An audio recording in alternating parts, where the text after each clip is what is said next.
Hey guys, come on downstairs. Welcome to Career Mode Las Vegas. It's our Microsoft Flight Simulator series. Our last job didn't go so well. We crashed outside of Kanab, Utah.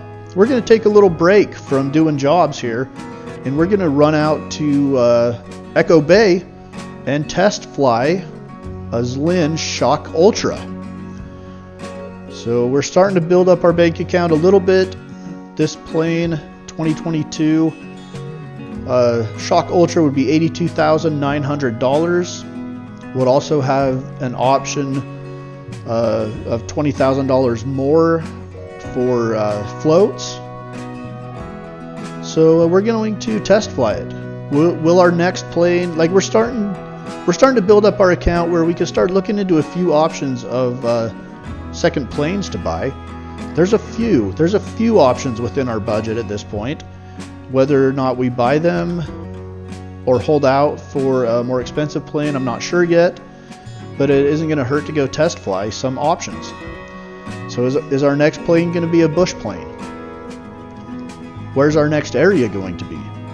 We only have a couple more jobs left in the Las Vegas area before we move on. Will our next area involve some bush flying? I don't know. I don't know yet. Actually, I do, but you guys are going to have to wait and see.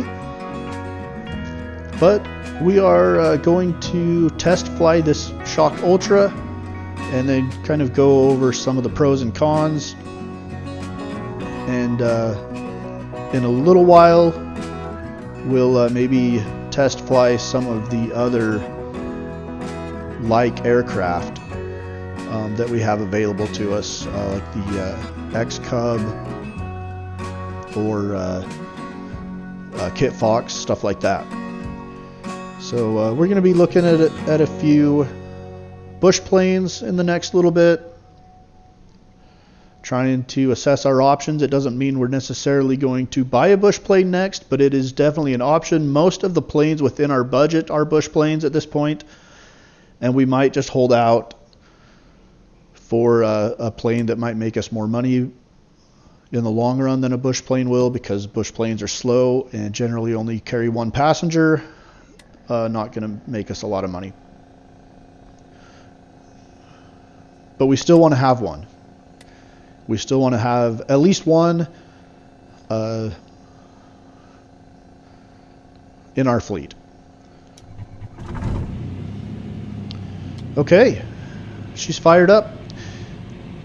So what we're going to do in this Shock Ultra here today, we're going to check out some of the features. We're going to take it out over Lake Mead. We'll find a place to put it down off runway, just for fun, just cause. And then we'll bring it back here to the Echo Bay airstrip. And we'll talk about some of the pros and cons. We're fired up. It's a very simplified panel.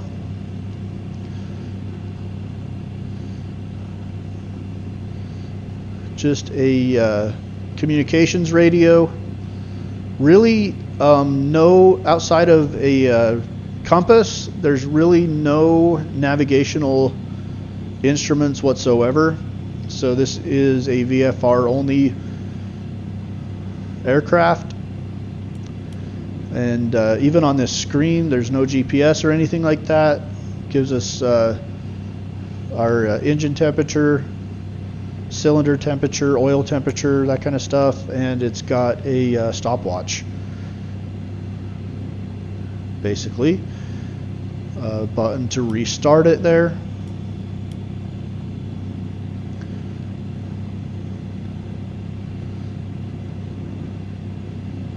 So really not a complicated airplane. It's super light.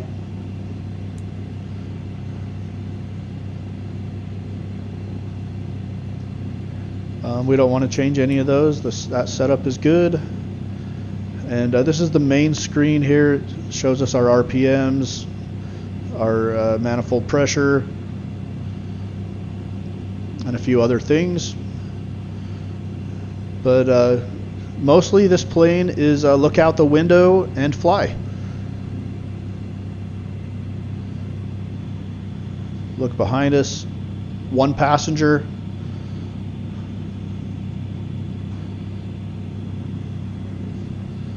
Pretty narrow plane, so we're not side by side.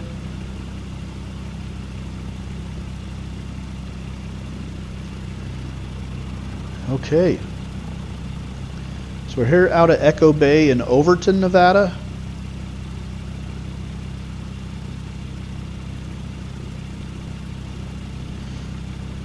One of the major pluses of this aircraft is takeoff distance is really incredible. Like, really good STOL attributes in this plane.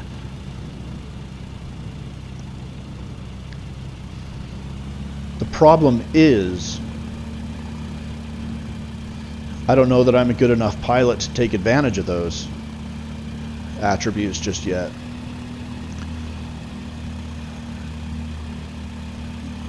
So the question then becomes, if we are going to go with the bush plane, do we go with one that's maybe a little bit less capable of STOL situations and maybe more capable or more easy to handle, I guess you should say. This plane is really light and a little bit more difficult to fly than like the Kit Fox would be.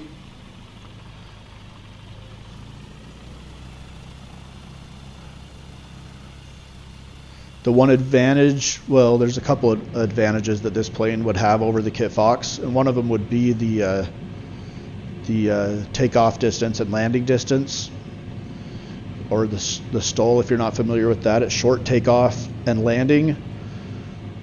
STOL, short takeoff and landing.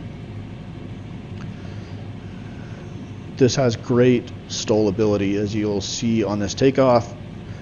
Like, it does not take much to get this plane in the air, and we can land it in some tight places. I don't know how good I am at landing specifically a tail dragger to be able to land it in super tight places, because I don't know. I'm getting better at it, though. I have practiced a little bit. I'm getting better at it. We're out on the runway here. We're not going to need a lot of it. So really we can turn around at any point and take off. We are heading downwind right now. It's also, we're heading, it doesn't look like it from this view for whatever reason, but this is the uphill slope of the runway. When we turn around, we're going to be heading downhill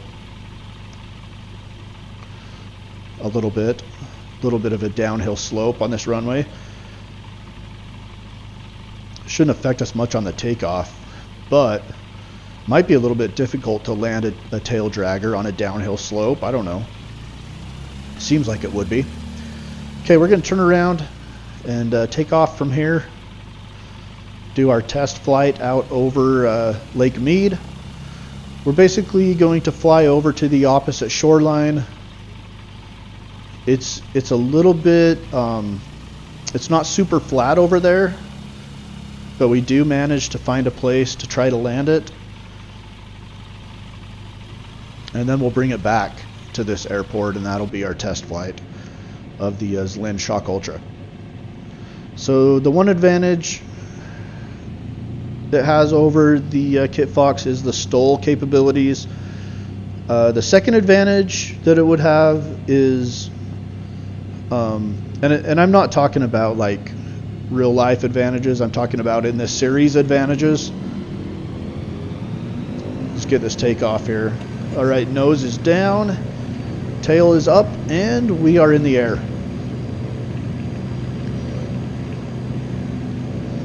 So a really short takeoff distance. So yeah, when I'm talking advantages, like I'm going to say right here, the Kit Fox doesn't have the option to have floats or skis. Whether, I mean, maybe it does in real life, I don't know, but in the game right now I don't have the option to have floats on my Kit Fox, okay? And there is an option to have floats on this Shock Ultra. So that's an advantage that the Shock Ultra has. For $20,000 more, we could buy floats, and we'd be able to get into some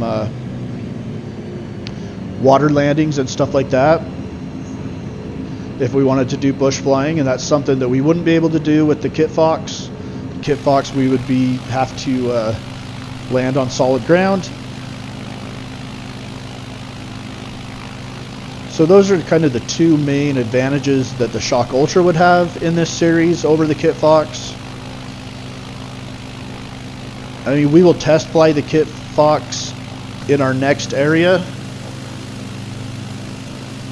but just, I mean, to let you know, in comparison, the main advantage that I think the Kit Fox has over basically any other bush plane outside of the NX Cub, I believe, is that it has a GPS, and that might be the decision maker for us, because in order to get people to the places they need to go in areas that I don't know, it might be a challenge. It might be fun in some ways to try to navigate off of landmarks and whatnot and find our way. That would be a challenge, and it would be kind of fun. But it also might not be super realistic right at this point with where I'm at skills wise, as far as bush flying goes anyway. So the Kit Fox probably has the upper hand because of the GPS. Its STOL capabilities, at least, like maybe in real life they're as good or better than the Shock Ultra, but just from my experience, I have been able to land and take off in the Shock Ultra in shorter distances than the Kit Fox, and that might just be my pilot abilities, maybe not the plane's abilities. I don't know for sure.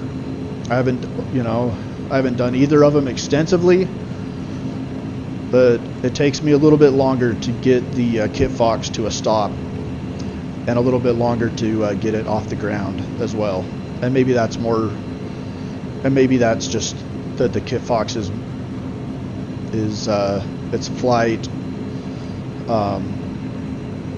what's the word I'm looking for? Like, it might just be more realistic in the game. I don't know. Maybe super realistically, I don't know. But as far as my experiences in the game, those are the main pros and cons for each of those planes.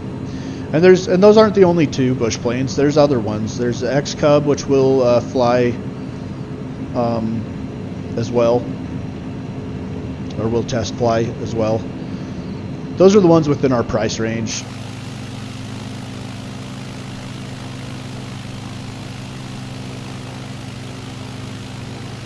Pretty cool looking plane though. Really like it. Especially in this area over Lake Mead with the desert behind it. Pretty nice view. And really nice day to fly.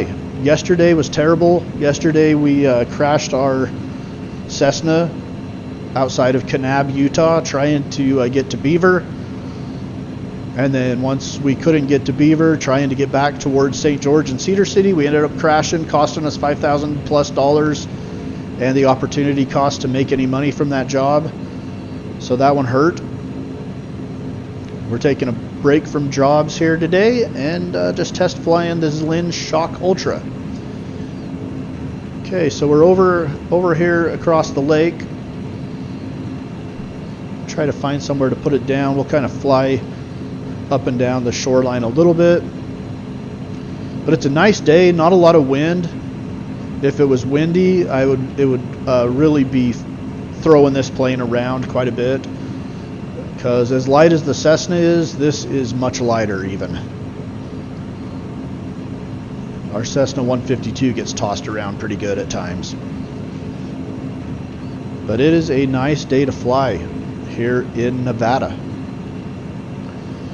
So over to Nevada is a little bit northeast of Las Vegas, headed towards Mesquite. Echo Bay Airport is where we took off from. And we're going to try to find a place to put this down over here.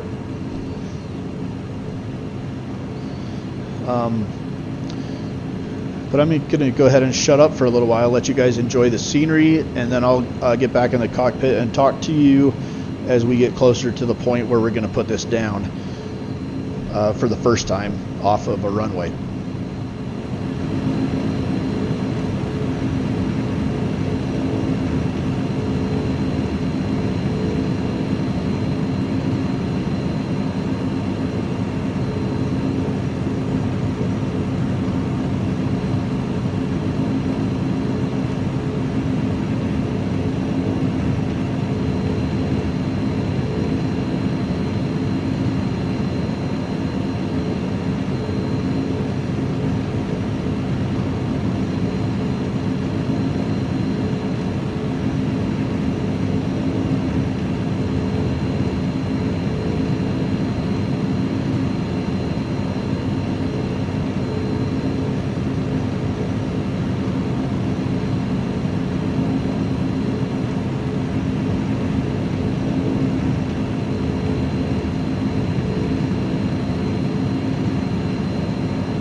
Okay, so part of me was tempted to try to put it down out on that point, out ahead of us, that point going out towards the water. But then I decided I'd probably crash. That's pretty narrow and not super long. I'm still going to fly out over it and take a look-see if it's flat enough. But I decide not to. I decide not to try to land there. Maybe if I was better, maybe if I had better skills. It also doesn't look overly flat, to be honest. Yeah, now that we get down lower, I don't know that it's flat enough to land right out here on this point. Yeah, definitely not flat enough. So we're going to abort that, gain some altitude, and we'll find somewhere else.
Okay, guys.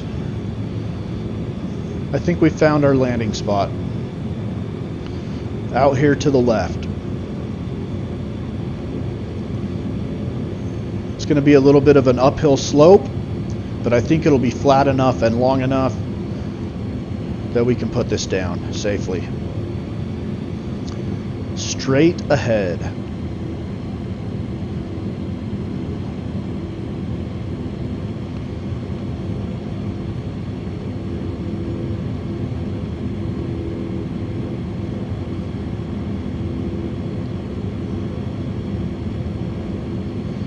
That actually might be a little bit better off to the left. Maybe I should have landed there.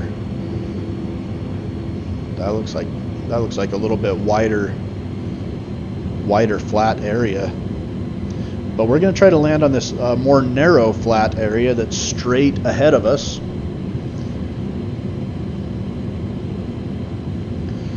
And basically going to try to keep my vertical speed really close to zero, just under zero. The terrain's going to be rising, so if we just kind of stay close to zero, we're going on the right angle, we're going to meet the land without really having to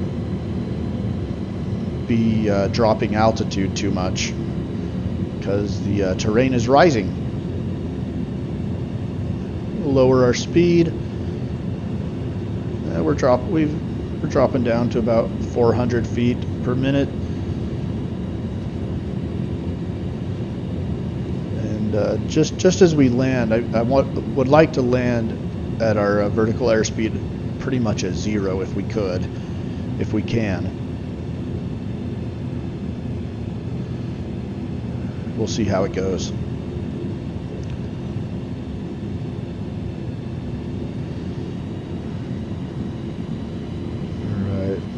A little bit, land with some power. All right, wheels have touched down. We're still on two wheels, and take a little bit of a bounce, and our rear wheel is down, and we come to a stop. Not bad. Not bad at all. Pretty flat. Good spot. This plane is fun to fly. I'll give it that. If it just had a GPS, man. If it just had a GPS, it might be perfect. All right, we're gonna get back up in the air, and oh man. Took us a little bit longer because of the slope uphill. A little bit longer to get our speed up, our airspeed up. But we made it. And now we'll head back and land at the runway. So enjoy the trip back across the lake. And I'll talk to you guys again as we approach the runway over at Echo Bay.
Okay, we got the runway in sight here.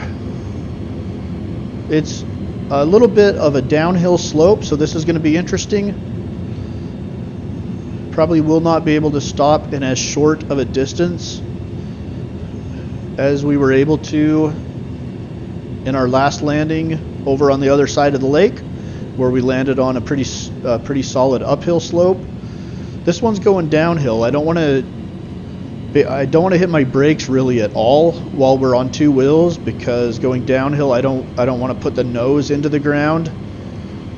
So I see no need in this landing to really try to stop really short. We got plenty of runway, and we'll just kind of try to let the tail naturally come down without using any brakes at all if we can.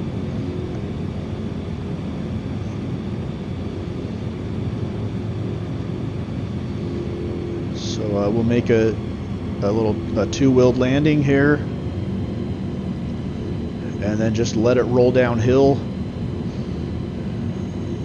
and let the tail ease down if we can. Alright, two wheels are down. Just try to keep it straight, which luckily there's not a lot of wind. If it was windy, it would be almost impossible. And the tail is starting to come down and finally touches. And we are now able to hit some brakes and come to a stop. So nice. That actually felt good. That was one of my better tail dragger landings I've ever had, I think, to be honest. Tail draggers, they're different animals, man. They are not easy to land. Not easy to land. A little bit tricky. Alright guys, well, I'm going to leave you right there. If you want to watch us come to a stop and park the plane, that's great. Give the video a like, subscribe to the channel for more of this made-up career mode action that we are embarking on, and hopefully we'll see you guys. Our next video will be job number 16 from Las Vegas. We head down to Kingman. It's not a long flight. And then job number 17, we head into Los Angeles. And then after that, we're going to find out where our next area will be.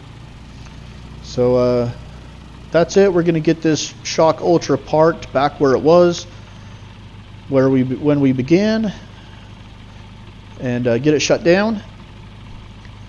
And next episode, we'll be back to our regular jobs where we're earning some money. But this was a fun aberration from that, and we maybe needed a little break from jobs after the crash in the last one.